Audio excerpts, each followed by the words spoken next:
ኢትዮ ቴሌኮም በቴሌብር አማካኝነት በ6 ወርና በ1 ዓመት ብድር ካቀረባችሁ ስልኮች መካከል የሳምሰንግ ስልክ ደግሞ አንዱን ላስተዋውቃችሁ። ስክሪን ላይ እንደምታዩት ዋጋውም አለላችሁ። ስለዚህ ቴሌብር ላይ ገብታችሁ ዲቫይስ ፋይናንስ አክቲቬት ልታደርጉ ስትሉ ግን ብድር ካለባችሁ ሙሉ ለሙሉ መከፈል እንዳለበት እንዳትረሱ። ሌሎችንም ቀፎች ይዤላችሁ እመጣለሁ። ፎሎ ማድረግ እንዳይረሳ። መልካም ጊዜ። ኢትዮ ቴሌኮሞች ግን የምነካቸው ሰሞኑን ዲቫይስ ፋይናንሲንግ ብለው ያወጡት የብድር አገልግሎት ላይ የሚጠይቁትን ብድር ሰምታችኋል። ዛሬ አንድ ምሳሌ ልስጣችሁ። ከሰሞኑ እንግዲህ ዲቫይስ ፋይናንሲንግ እያሉ ከተለያዩ ባንኮች ጋራ የሞባይል ስልኮች መግዛት ለሚፈልጉ ሰዎች በብድር መልኩ እንዴት አድርገው ስልኮችን መግዛት እንደምትችሉ ተናግረዋል። እዚህ ላይ ሁለት ባንኮች ናቸው ዲቫይሱን እያቀረቡ ያሉት ወይ ደግሞ ፋይናንሱን ማለት ነው። ኢትዮ ቴሌኮም ዲቫይሱን ያቀርባል። የ6 ወርና የ12 ወር የሚከፈል ሲሆን እነዚህ ሞባይሎች የ6 ወሩ 25 በመቶ ባለ 35 በመቶ ደግሞ በአመት የሚከፈልበት አለ። ሌላ ባንክ ደግሞ በ6 ወሩን በ20 በመቶ እና 12 ወሩን በ25 በመቶ የሚከፈልበት አለ ብድሩ። እስቲ በምሳሌ ላሳያችሁ። ለምሳሌ እንበልና አንድ በ40 ሺህ ብር የሚገዛ ሞባይል ስልክ ለመግዛት ብቁ ናችሁ እንበል። ሊሚት ብሎ ያስቀመጠው ላይ 40 ሺህ አላችሁ የሚለውን ማለት ነው።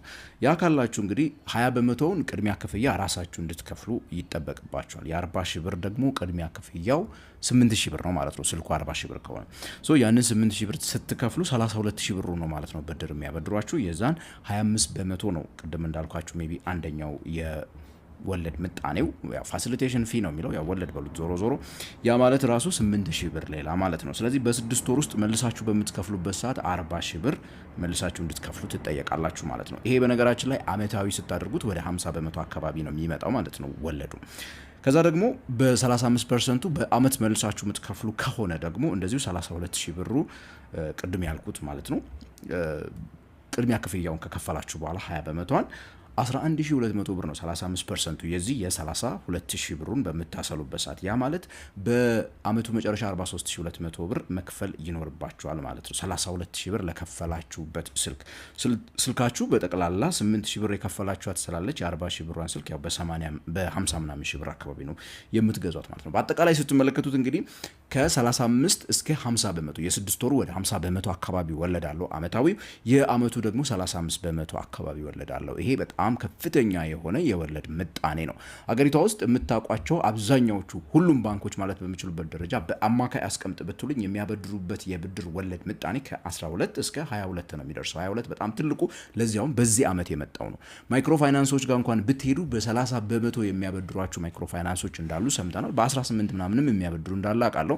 በ30 የሚያበድሯችሁ ለዚያውም እነዚህ ለገንዘቡን ላስቀመጡ ሰዎች 25% የሚከፍሉ ናቸው። የኢትዮ ቴሌኮሙ ቴሌብር ላይ የሚበደረው የብድር ግን በጣም ከፍተኛና ከሀገሪቱ አማካይ የብድር ምጣኔ በእጥፍ የበለጠ መሆኑ ለብዙዎች አነጋጋሪ ሆኗል። ለዚያውም ደግሞ ስልካችሁን ከገዛችሁ በኋላ ሊዘጉት ይችላሉ እየተባለ ማለት ነው። ራሳቸው መቆለፍ እየቻሉ ይሄንን ማድረጋቸው ትንሽ ከበድ ያለ ነው። ለመሆኑ የገዛችሁ ሰዎች እስቲ ምን ተሰማችሁ? ይሄ ትክክል ይመስላችኋል? አስተያየት መስጫ ሳጥን ላይ ኮሜንት ላይ ጻፉልን። ስለ ቢዝነስ፣ ፋይናንስ፣ ካፒታል ማርኬት መስማት የምትፈልጉ ከሆነ የፕላስ ምልክቷን መጫን እንዳትረሱ።